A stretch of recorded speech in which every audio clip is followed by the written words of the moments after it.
Welcome back. By now, you should have a better sense of how the different parts of initiation come together to form the beginnings of a project.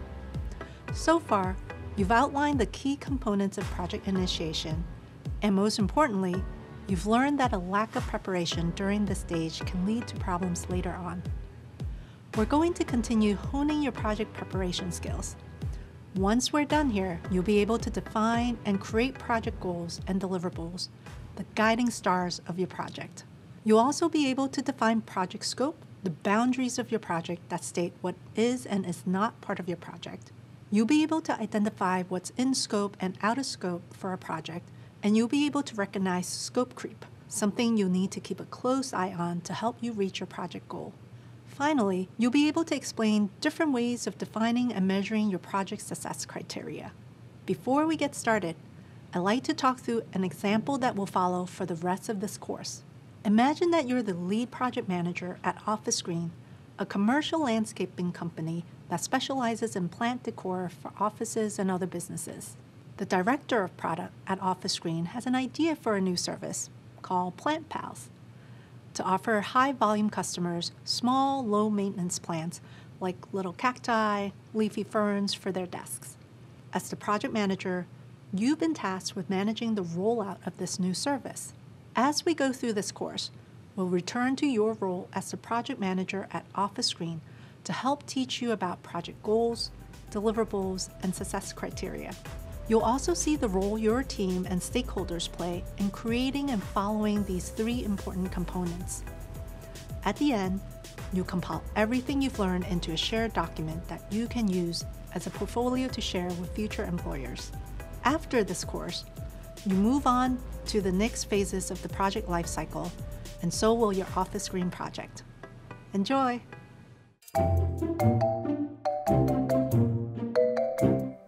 First things first, to set up a project for success and to make your job easier, you want to figure out what needs to be done before you actually get started. You need to define exactly what your goals and deliverables are so that you'll be able to tell your team members what to do. You need a clear picture of what you're trying to accomplish, how you're going to accomplish it, and how you'll know when it has been accomplished. Let's define project goals so that you can start to figure out what your project team needs to do to reach it. A project goal is the desired outcome of the project. It's what you've been asked to do and what you're trying to achieve. For example, your goal could be to improve the response time to customer inquiries via email by 20%. The goal of your Office Green project might be to increase revenue by 5% through a new service called Plant Pals that offers desk plants to top customers by the end of the year. Goals are important because they give you a roadmap to your destination.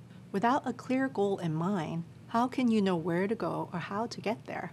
Now, one of the biggest differences between what makes a good goal and a not so good goal is how well it's defined. Meaning, how clear and specific is the goal? If the goal is your destination, are you confident you'll know when you've arrived? The examples I mentioned before, to improve the response time to customer inquiries via email by 20% and to increase the Office Green revenue by 5%, are two well-defined goals because they tell you what you're trying to achieve. But wait, there's more.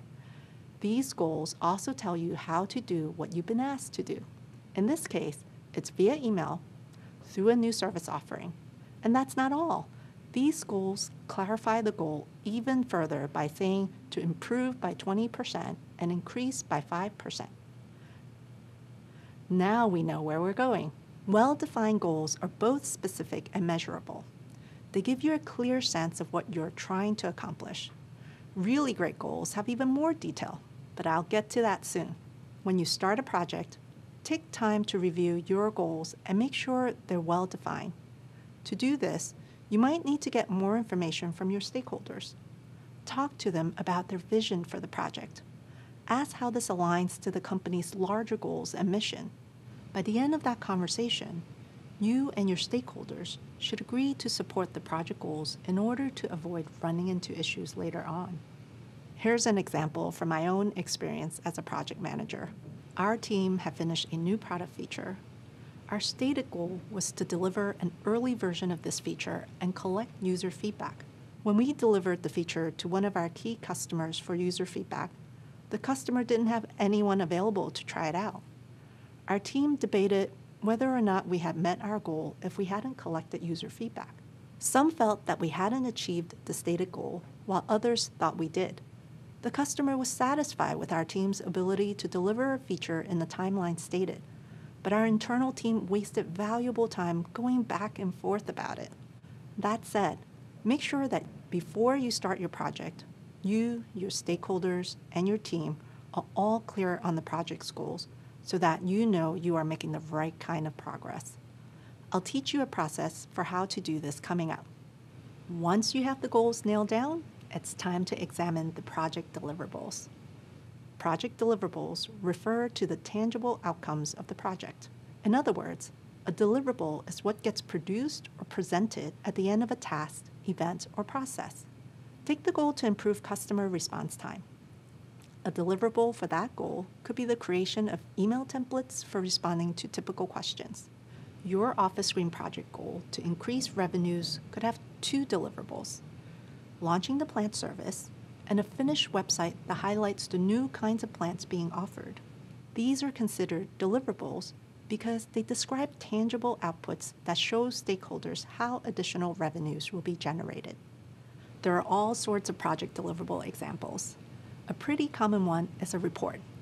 When a goal is reached, you can visibly see the results documented in a chart, graph, or presentation. Deliverables help us quantify and realize the impact of the project.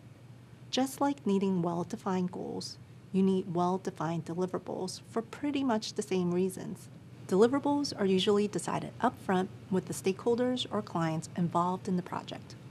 They hold everyone accountable and are typically a big part of achieving the goal. Make sure to ask questions about what the deliverable should be and have everyone share their vision and expectations of the deliverables so you're all on the same page. Coming up, you'll practice the art of defining your goals even further by following the SMART method. Enjoy!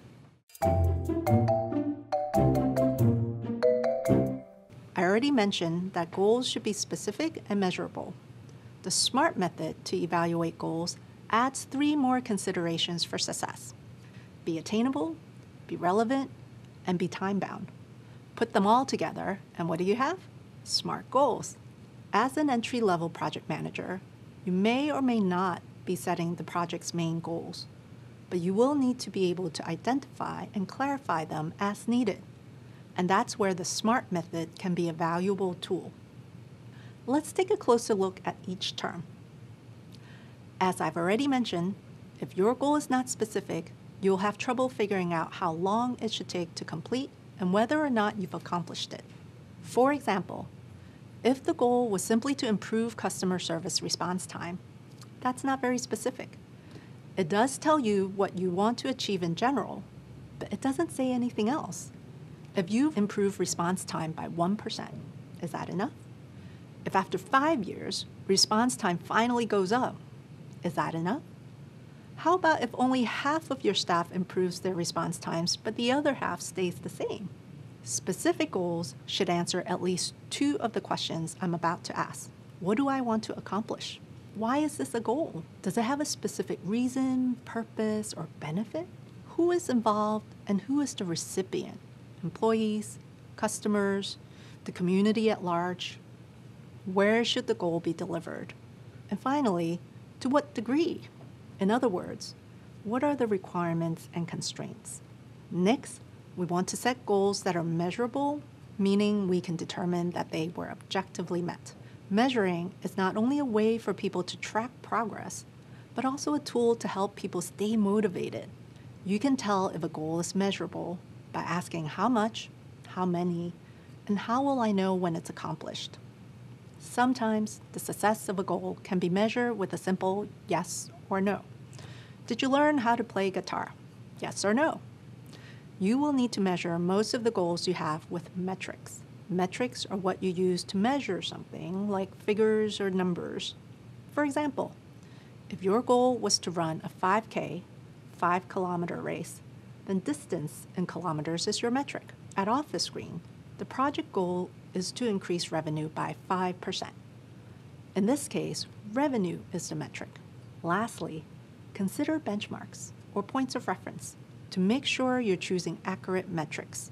For instance, if your overall goal is to increase revenue, you can look at last year's data as a benchmark for deciding how much to increase revenue this year. If last year's revenue increased by 3%, then an increase by 5% in a booming economy would be a reasonable goal for this year. Okay, so the goal is specific and measurable, but is it attainable? Can it be reasonably reached based on the metrics? Typically, you want goals that are a little challenging to encourage growth. Otherwise, what's the point of the goal if nothing's going to change? However, you don't want it to be too extreme or you'll never reach it. You'll have failed before you even started. Aim to find a balance between the two extremes. For example, let's take the goal to run a 5K. Say you regularly run 2.5 kilometers 3 times a week. An attainable goal would be to go from running 2.5 kilometers to running 5 kilometers within 4 weeks. An unattainable goal might be earning first place in a 5K. I mean, it could happen, but it's not likely, especially if you've never run a race before. But how can you know if a goal is attainable if it's unfamiliar? A clue to helping you figure out if your goal is attainable is to ask, how can it be accomplished? Break down the goal into smaller parts and see if it makes sense. Going from 2.5 kilometers to 5 kilometers over 4 weeks means increasing your distance by a little over half a kilometer each week. That's not so bad. Use the same process on your Office Screen project goal. Businesses usually conduct quarterly reviews, so let's assume the increase is expected to occur over the course of a year, for 4 quarters. In order to meet the goal, you'll need to see an increase of at least 1% each quarter. Seems pretty reasonable to me. What wouldn't be reasonable is setting a goal of increasing revenues by 50% or 100%, unless your research showed that business was improving that quickly. Your goal is specific, measurable, and attainable. Now let's see if it's relevant. In other words, does it make sense to try and reach this goal? Think about how the goal lines up with other goals, priorities, and values. Ask whether the goal seems worthwhile. Does the effort involved balance out the benefits? Does it match your organization's other needs and priorities? Everyone from the client and the project team and the people who will ultimately use the product need to feel like the goal is worth supporting. Also consider the timing. Both the amount of time the project will take as well as the larger economic and social context can have big impacts. There might be a budget to complete the project now, but will the company be able to sustain the project over time? Is there an audience that will continue to use the product or service once it's delivered? Once you've got the answers to these questions, you should have a clear goal to help steer the project. If you still don't feel confident about the project's goals, keep digging. It's okay to ask questions if you have doubts.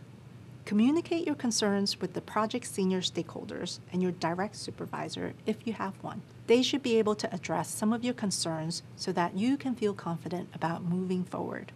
All right, if you're feeling good about the project being relevant and attainable, and you've made sure it's measurable and has the specifics to keep you and your project team focused, the final item on the checklist is to make sure it's time-bound. Time-bound means your goal has a deadline. Deadlines give you a way to track your progress. Otherwise, you may never reach your goal or never even get started. Time and metrics often go hand in hand because time can also be used as a metric. Making your goal time-bound gives you a way to break down how much needs to be accomplished over time. For example, if you need to increase revenues by the end of the year, you can break down how much you need to increase each quarter, month, and week. And there you have it. Specific, measurable, attainable, relevant, and time-bound. A nearly foolproof method to create and evaluate your project goals. And you know what they say, work smarter, not harder.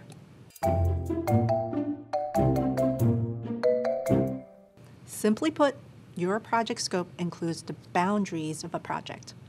The way we define it at Google is an agreed upon understanding as to what is included or excluded from a project. Scope helps ensure that your project is clearly defined and mapped out. That means knowing exactly who the project will be delivered to and who will be using the end result of the project. You also need a firm understanding of the project's complexity. Is it straightforward with an easily manageable list of tasks? Or will it require extensive research, multiple rounds of approvals, and a large-scale production process that will take years to complete? Scope also includes the project timeline, budget, and resources. You'll need to clearly define these so that you can make sure you're working within those boundaries and what's actually possible for the project to work. Poorly defined scope or major changes to your scope can cause changes to the budget, timeline, or even final outcome of the project. Let's look at the scope of your office screen project as an example. As a reminder, the new Plant Pals service offers customers small, low-maintenance plants like cacti and leafy ferns that they can place on their desks. Customers can order them online or from a print catalog, and Office Screen will ship the plants straight to the customer's work address. Things to consider for your scope then might be whether or not to provide replacement plants, which customer segments will be offered the service, whether or not the online catalog is an app, a website, or both, and how to ensure customers can purchase from the online catalog whether by phone, PC, Mac, iPhone, or Android. You might also consider the dimensions of the paper catalog and whether it needs to be in color or black and white and on what kind of paper. Now, how do you actually figure out the scope of your project? It's simple. Talk to your sponsors and stakeholders. Understand what their goals are and find out what is, and this is really important, what is not included in the project. We've covered a number of different ways to help you determine scope. Here are a few more helpful questions to add to the list. Where did the project come from? Why is it needed? What is the project expected to achieve? What does the project sponsor have in mind? Who approves the final results? Now you really be set. As for timing, defining project scope should happen during the initial planning stage. You want to start figuring out the scope early on so that everyone can agree to the same set of expectations. It will help mitigate the risks of big changes down the line, although you can always adjust the scope as planning continues if you need to. Once you understand your project scope, you want to document all the details so that anyone can refer back to it throughout the life cycle of the project. We'll talk about some best practices for that at the end of this module. Let's recap. A clearly defined scope describes all the details of a project and regulates what can be added or removed as it progresses. While it's ultimately the project manager's responsibility to monitor the project and make sure all the work and resources fall within its scope, team members and stakeholders can be encouraged to do their part by focusing on the tasks that are the most important to reaching the project's goal. Tasks that are included in the project and contribute to the project's overall goal are considered to be in scope. Tasks that aren't included are called out of scope. It's your job as a project manager to set and maintain firm boundaries for your project so that your team can stay on track. For example, if the copywriters or designers of the Plant Pals catalog came up with the idea to expand the type of plants being offered to top customers, you would have to point out that their suggestion is out of scope and would take extra time and add to your budget costs. As you progress through the project lifecycle, you're going to encounter unexpected challenges or have new details or ideas brought to your attention that could impact your project's success. Changes, growth, and uncontrolled factors that affect a project scope at any point after the project begins are referred to as scope creep. Scope creep is a common problem, and it's not always easy to control. It's one that we struggle with on every single project. It can happen on any project in any industry. Imagine you're working in a tech company and your project involves working with designers and engineers to update the language icons design on a mobile keyboard app for a smartphone. While the team is making the update, they realize that the search icon and the voice input icon also need a design refresh. These are very small features, and while technically not in scope, the team feels it would take minimal effort and provide lots of value. So they go ahead and make the updates. During a stakeholder review, it's pointed out that there is a keyboard in English, but no keyboards for other languages, and a suggestion is made to design additional keyboards. At this point, the project scope is in danger of expanding from a fairly simple icon update to a complex rollout of multiple keyboard layouts. Adding the keyboards would impact the team's timelines, causing the project to take longer to finish. It would also impact resourcing, because you would need to hire more people or existing team members would have to work overtime. And it would increase the budget since the team did not anticipate costs for extra working hours or keyboard translations. This is just one example of scope creep. Sometimes it's subtle, just design one or two more icons. Or more obvious, hey, can you tack on designing keyboards for other languages? By identifying scope creep and being proactive, you protect your project and your project team. To help you combat scope creep, it's good to know that there are two major sources from which it comes: external and internal. External sources of scope creep are easier to recognize. For example, if you're working on a project with one main customer, the customer might request changes. Or the business environment around you might shift. Or the underlying technology you're using might change. While you can't control everything that happens, there are some useful tips to keep in mind. First, make sure the stakeholders have visibility into the project. You want them to know the details of what's going to be produced, what resources are required, how much it will cost, and how much time it'll take. Also, get clarity on the requirements and ask for constructive criticism of the initial product proposal. It's important to get this information before any contracts are signed. Be sure to set ground rules and expectations for stakeholder involvement once the project gets started. Come to an agreement on each of your roles and responsibilities during execution and status reviews.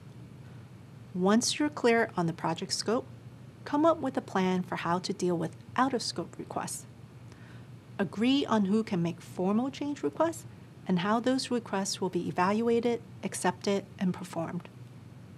And finally, be sure to get these agreements in writing. This way, you always have a documentation to point to if you, a stakeholder, or the customer have a disagreement down the line. One of the leading causes of external scope creep is not being clear on the requirements before defining the scope and getting formal approval to move forward with the project. This is where those specific and measurable goals and deliverables come into play.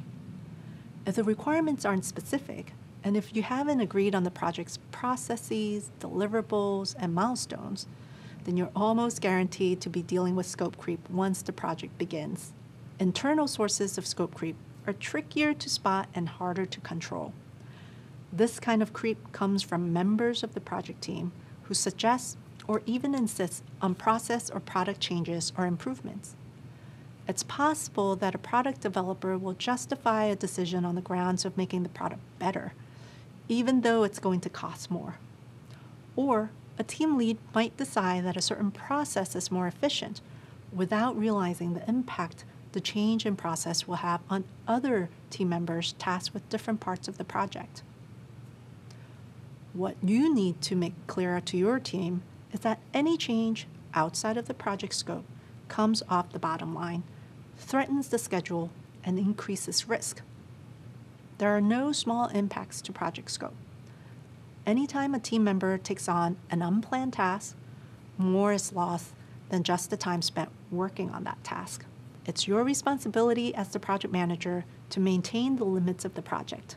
The best defense is to know the details of your project in and out, so you're always prepared with the most appropriate response to a new idea or request. Let's recap. Monitor your project scope and protect it at all costs. Even the most minor change can mean major risk to your project's success. Coming up, I'll tell you about the triple constraint model and how you can use it to help determine how your project changes affect scope. Stay tuned.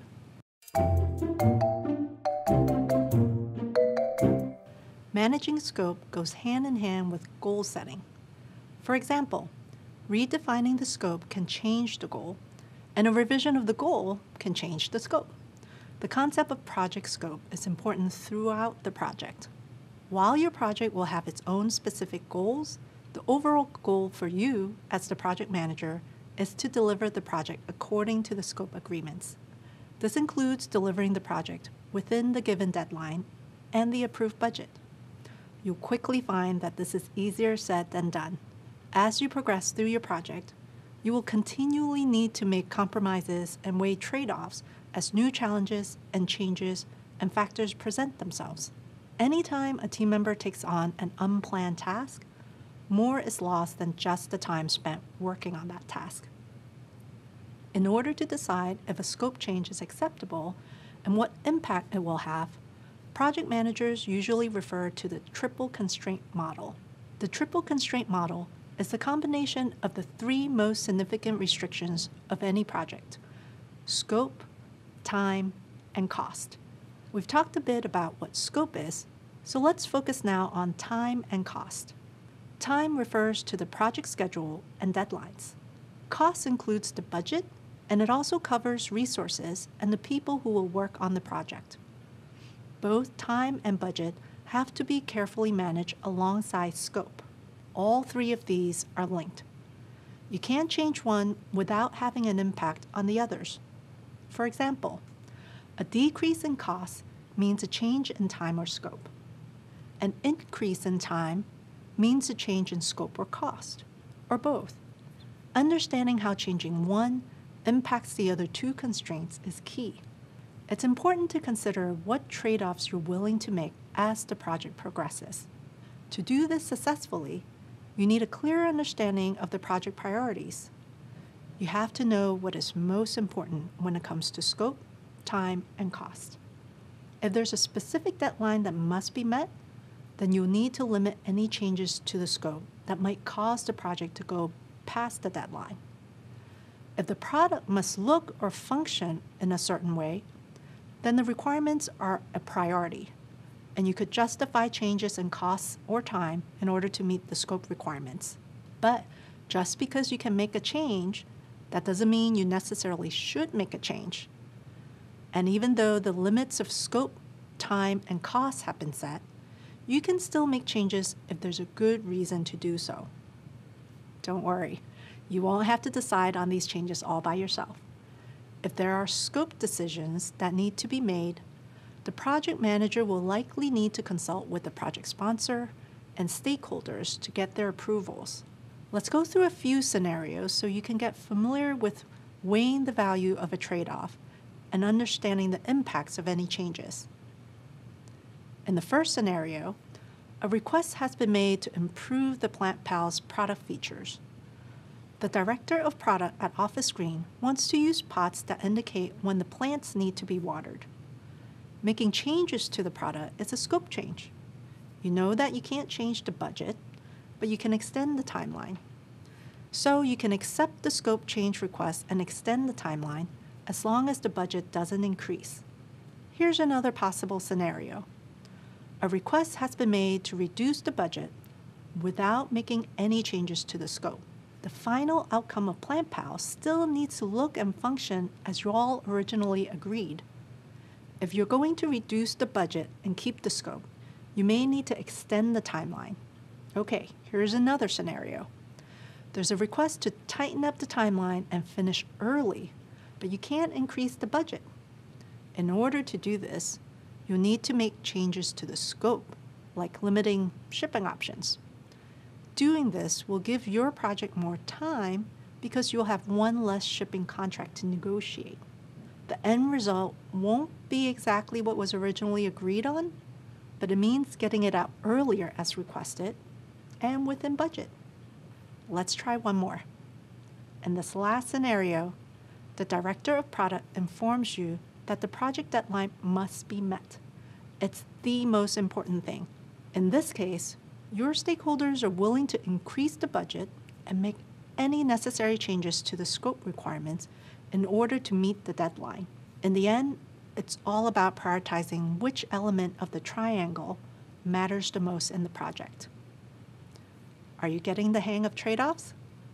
Keeping in mind scope, time, and costs as you manage a project will help you navigate different conditions while still achieving your goals. Remember, change is inevitable when managing projects, and understanding this framework can set you up to plan and communicate accordingly so your project will succeed.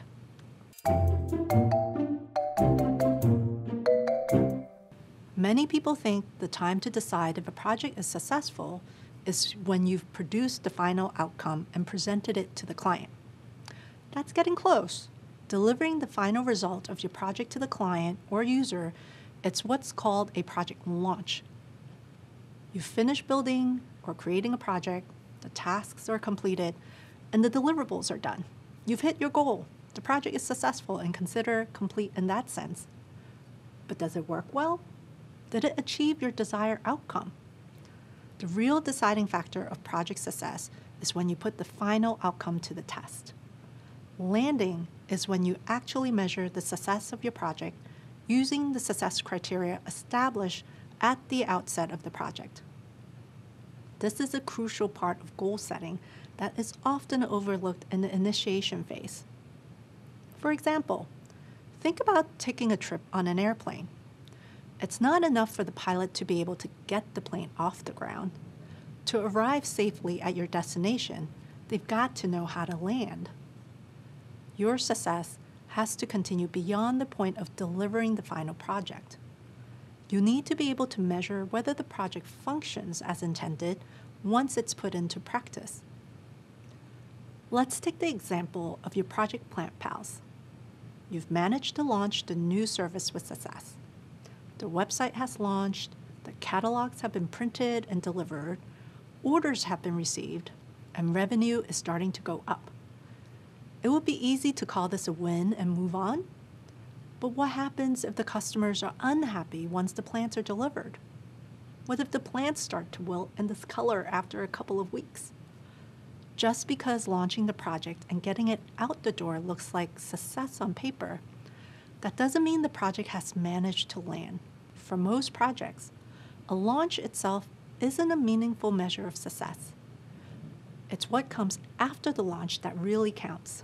Launches are only a means to an end, and looking beyond the launch is important to ensure the launch achieves your overall goals. If you start off looking beyond the launch to the landing, you're more likely to get where you're trying to go. Since landing is a concept and not a finite definition, it's important to define what a successful landing looks like for a particular project. Luckily, we have a way to measure and help you ensure the success of your project. It's called success criteria. And if you can manage to follow it through the life cycle of your project, you'll ultimately have a smooth landing. The success criteria includes all the specific details of your goals and deliverables, and it can be a guide so you know whether you've accomplished what you set out to do. Success criteria will set the standards for how your project will be judged.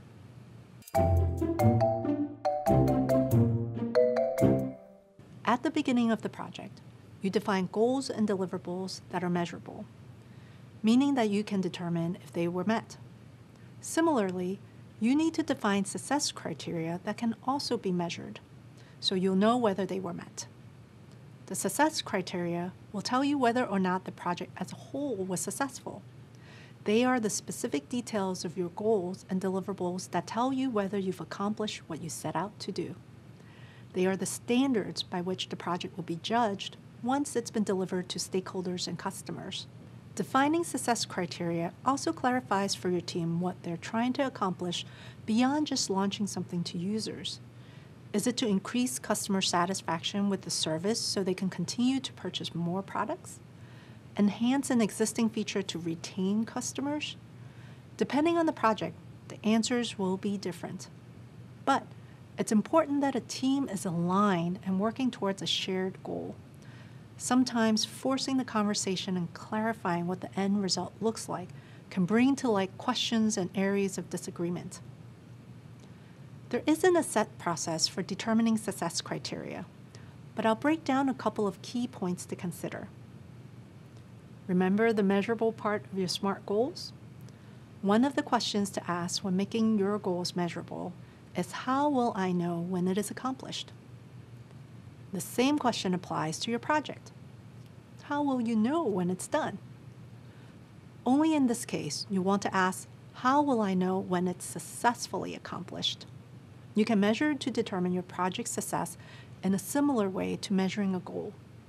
So go through your project goals and deliverables, review the scope, and identify the measurable aspects of your project. These are going to be any of the metrics used in the goals and deliverables, along with your budget and schedule details. Another thing you'll need to do is get clarity from stakeholders on the project requirements and expectations. This is key. There are lots of people involved with any project, and that means lots of ideas about what success looks like to each person.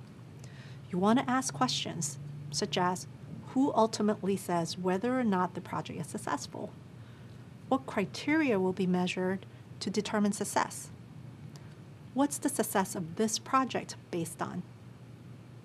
Once you've collected clarifying information, document and share all of it so that you, your team, and your stakeholders can refer to it later. Let's try creating success criteria with the office screen project. For example, the goal is to increase revenue by 5% by the end of the year. One of the deliverables is a website with a gallery of the different plan selections that are offered. It's not enough just to make a list of criteria.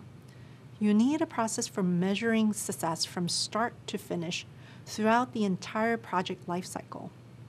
This way, you can make adjustments and ensure success by the time you're ready to land. There are many metrics you can use, and for some products, it will make sense to use more than one. The metrics you choose should be as closely aligned to your project's goal as possible.